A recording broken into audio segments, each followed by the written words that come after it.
All right, court is calling 2024 CR 01093, State versus Samantha Gadarama. Counsel, counsel, counsel, in the box. Y'all need to move it down to the other end. All right, court is calling 2024 CR 010930, State versus Samantha Gadarama. Can I have parties announced for the record for the state? Yeah. Defense? Kayla Dietrich for Samantha Guadarrama. And are you Samantha Guadarrama? Yes, ma'am. All right. Have both parties had a chance to review the PSI report and TAP evaluation? Yes. Any objections? No, Your Honor. All right. You entered a plea bargain agreement on January 6th. According to the plea, punishment is be assessed at $2,000 fine. State recommends deferred adjudication. There's to be restitution of $6,292.70 to Mitchell McCain. It's the court's understanding that that amount has been paid. Is that correct? That's correct. All right. Is there anything you wish to say on behalf of your client? No, Your Honor. Anything you wish to say? No, ma'am. All right. You want to raise your right hand for me? Do you solemnly swear or affirm the testimony you give will be the truth and nothing but... This courtroom is a pressure cooker, and the heat is about to rise. Samantha Gamma stands before the judge, the weight of the moment pressing down as her case is called. On the surface, it looks simple. A plea deal is in place. Restitution has been paid. But don't be fooled. This is more than just fines and formalities. The tension is thick, each glance charged with unspoken anticipation. Then the shift begins.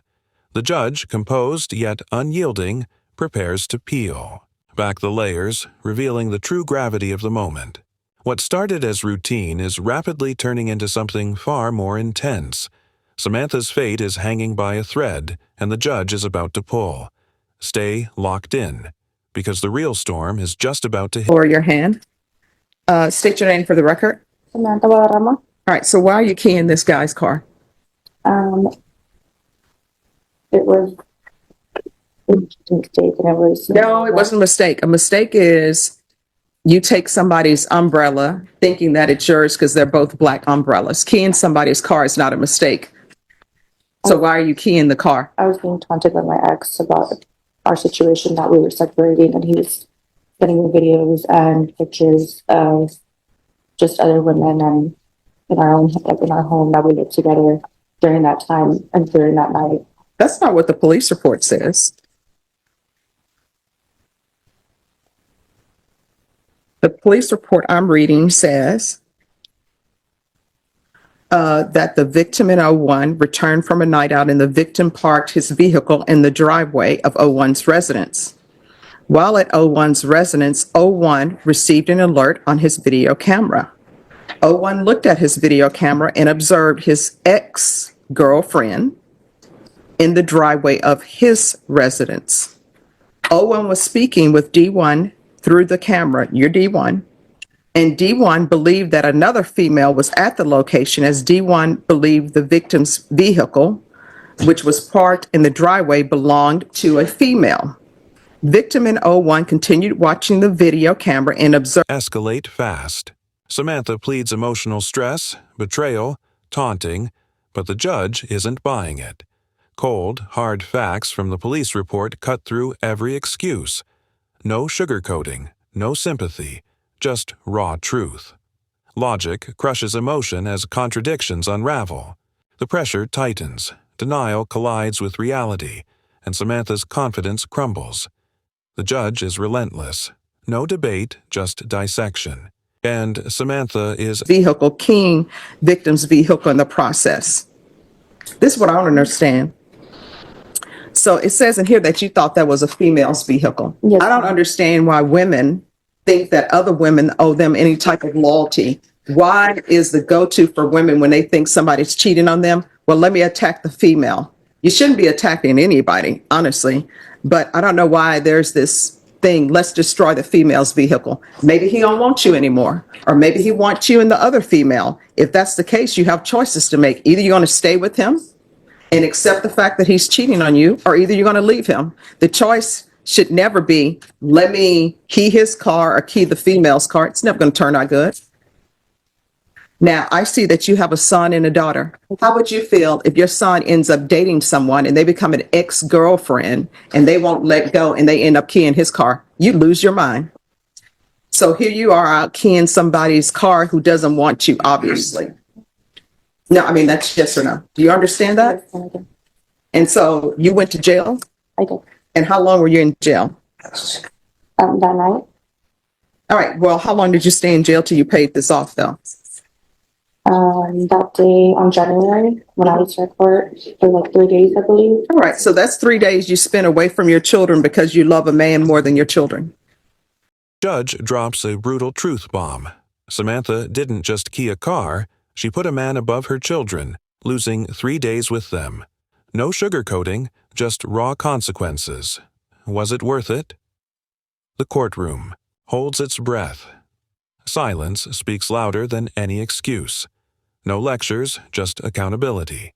Every word strips away denial, leaving Samantha exposed, legally, emotionally, morally. This is the breaking point, and the weight is crushing. Ends up happening is that shows that you're loving this man more than your children. You can't do that. Have you had any contact with him? No, I love him. All right, so do you have any children with him? No, I do not. All right, so you better not contact him. You understand? Yes, ma'am. That relationship is over. You don't have any property with him. You don't have any children with him, so there's no need to contact him. You understand? Yes, ma'am. So what do you do for a living? Part-time. All right. And have you started dating again? No, I have not. Okay, that's a good thing. You're going to have to get an orchid. And I tell everybody this who have relationships problems because orchids teach patience. They have some beautiful orchids out at the HEB. I just saw some when I went there. I'm like, wow, they're so beautiful. They're in bloom. You need to get that orchid. They're inexpensive. I think they have a coupon too, so it's less expensive. Get that orchid and keep that orchid. And it comes with directions. Read up on it, how to care for it.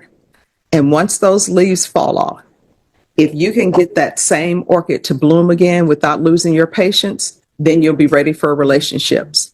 Because with orchids, you can read those instructions. Like it says, indirect sunlight. You put it in indirect sunlight. Next thing you know, the leaves are burning. Somebody's like 3 ice cubes. Then you learn, nope, it doesn't take 3 ice cubes. So I don't tell people to get orchids to be flippant. It's just that orchids require patience and care. And that's the same thing with relationships. And if somebody is cheating on The judge shifts from harsh to wise, delivering a lesson that cuts deep. The orchid analogy. Patience, care, self-control, qualities Samantha's choices lacked. If you can, nurture an orchid to bloom again. Maybe then you're ready for love. The metaphor shatters her defenses, forcing raw reflection. This isn't just judgment. It's a challenge to grow. The orchid becomes a mirror, revealing Samantha as fragile, impulsive, unready. Growth isn't optional. It's your demanded. choice is to continue to cheat or either say, all right, I'm sorry, I'm not going to do it again. But those are your choices. Your choice is not to go and key some car because then you end up here. You understand? All right, this is what the court is going to do. There's a $2,000 fine. That will be probated. Regular reporting by Zoom or in person. Regular random UAs. There should be 3 years deferred adjudication. 200 hours of community service restitution. I'm going to require parenting classes. Once that's completed, 100 hours will be deemed satisfied. How far did you go in school? I graduated. All right, what do you want? What did you plan to do with the rest of your life? Do you like bartending? Do you No. plan on, what do you want to do? Yeah, I have my real estate license as well. I just haven't used it. Okay. And then there's 100, I'm going to require anger management. And once that's completed, the remaining 100 hours will be deemed satisfied. There's going to be field visits 1 time per month for 6 months. And the court will show that the restitution amount of $6,200. Sentence isn't just punishment, it's a path forward. Deferred adjudication, community service, anger management, parenting classes, each a test of growth or failure. No more. Excuses, no more chances. It's on Samantha now. The courtroom shifts from judgment to challenge. The door is open, but will she step through or stumble again? The tools are in her hands. The outcome is hers to decide. All right, how old are you? 32. All right, why don't you know right from wrong? I mean, it would seem that people would know, hey, you're not supposed to steal a car. Why do you need a class to tell you don't steal?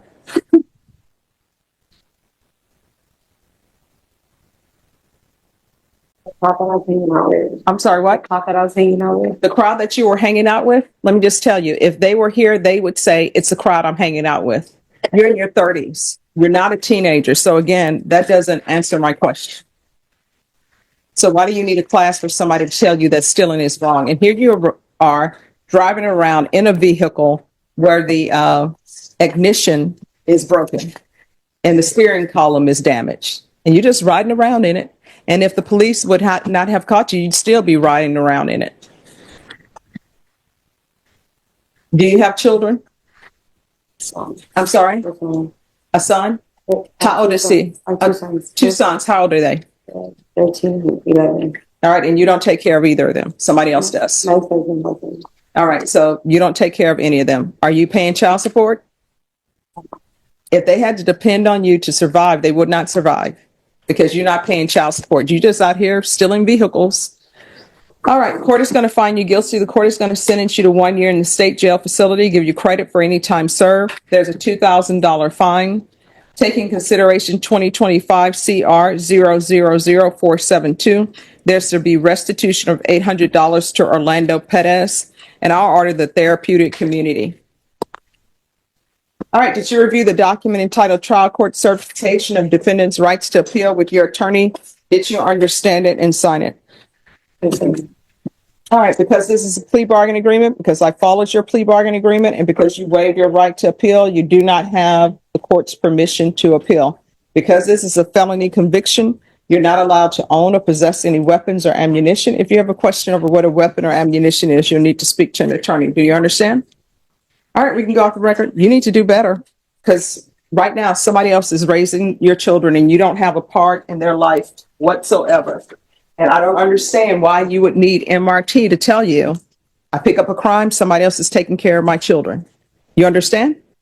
All right, good luck to you. Case, same courtroom, darker stakes. Elisa Gonzalez isn't just guilty of car theft, she's guilty of abandoning her kids. The judge doesn't hesitate.